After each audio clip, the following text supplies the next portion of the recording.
God has a major word, matter of fact, a rhema word right now, just for you. I come to tell somebody tonight that God, I always tell God that God, I want to stick with you. I don't care nothing about position. God, just lead me with your power. And do I got anybody in here tonight that need the Lord's power tonight? If you need his power, come on, just give him some worship, give him some praise, because you didn't get yourself up this morning. It was God that woke you up when you couldn't get up. Somehow or another, he doesn't look like a Miamian. But the Lord's given him a great church in that part of the world. Tonight, sing to these people, preach to them, shout, praise God. Would you give the Lord in his life a hand tonight?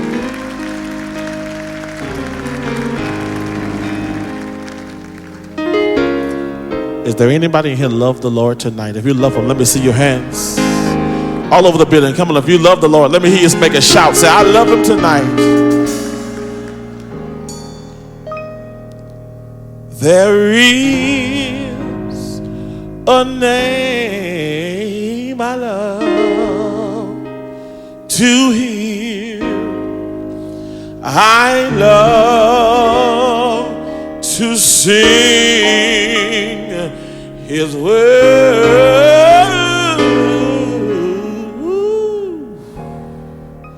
It sounds like music in my ears, the sweetest name on earth.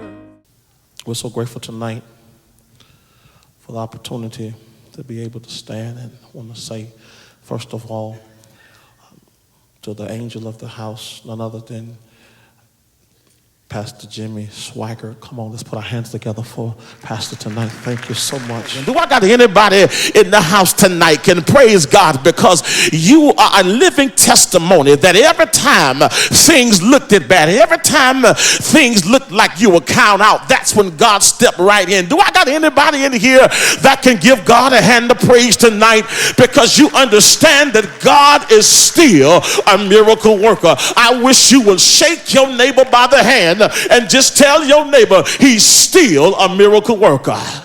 Good evening. I'm here with Reverend Redding. Now, the buzz of the town is what's going on right now here in Miami. This gentleman here has brought one of the heavyweights in the secular community to try to see what we can do about this violence thing, you know? Well, the thing about it is that anything you do, especially when it's productive and when God has his hands on it, you're always going to get naysayers. Even Jesus had naysayers. But at the end of the day, you know, like you said, we're not going to focus on the naysayers. We're going to focus on the ones that's standing with us. Because at the end of the day, it's not about what nobody says. It's about how we can get control of our children and over these great horrific crimes and murders that are being experienced in our communities. Anybody here glad that God is giving you some grace and mercy? Because some of y'all messed up enough on yesterday. You should have been there today. But can somebody just say, I thank God I'm still alive? Just shake somebody's hand and say, I'm glad I'm still alive. I understand we have some footage from just last week of one of these rallies you put together. Can you introduce this clip so I could show the audience what's going on? Yeah, on this clip, we had Birdman himself from Cash Money Records, CEO. He was there live in color, and he was real with the children. He was real with the people. Very, very self-explanatory, so people could understand that bullets have no eyes. And his music may talk about guns, but personally, he does not promote them. Okay, well, just take a look at the screen right here, and you'll see the great work this gentleman right here is doing in our local community. Okay. All right. So listen, this is what we're going to do. We're going to open up the floor for Birdman now. He's going to talk to us. Y'all? Amen. All right. Come on, put your hands up for Birdman. Come on, y'all.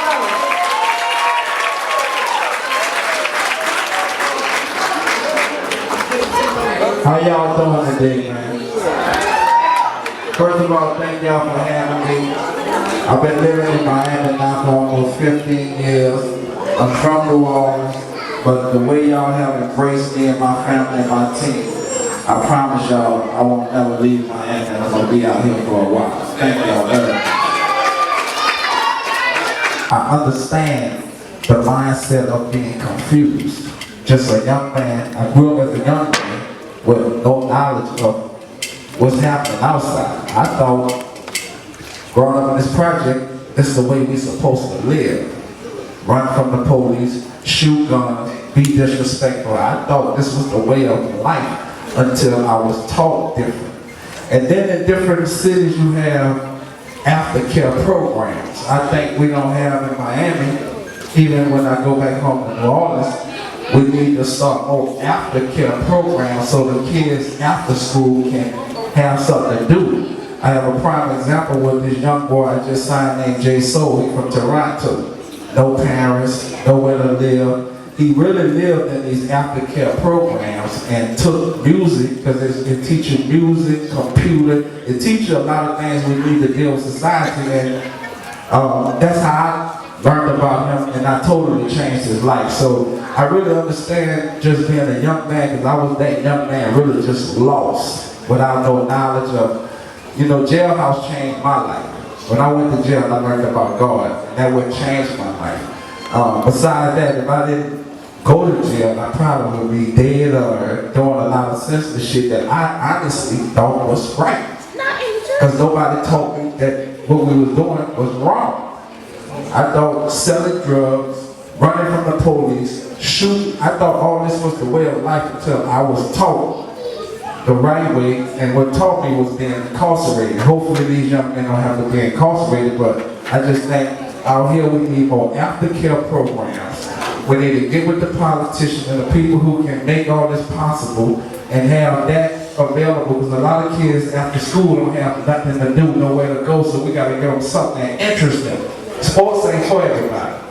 And sports is a big thing in Miami. But some people might not want to do sports. So I just think if we open up and come together and do a lot of aftercare programs, maybe we could save one. We might can't save everybody, but if we could save some, I think it'd be great.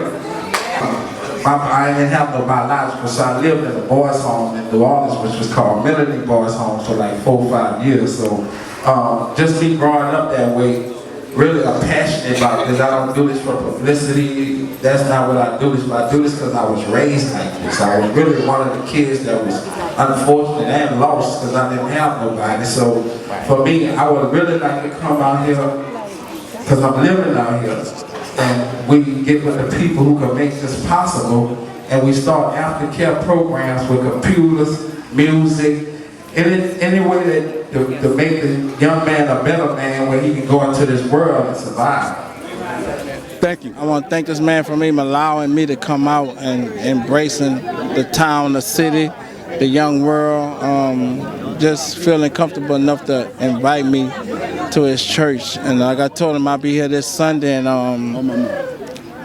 I respect this because I come up in this culture. I come from the projects. I come from this life. I was in a boys' home like 4 or 5 years of my life. So, I respect what he's doing, and just by him trying to help, he don't have to help, he want to help. So that's two different situations. So I just respect him for doing that.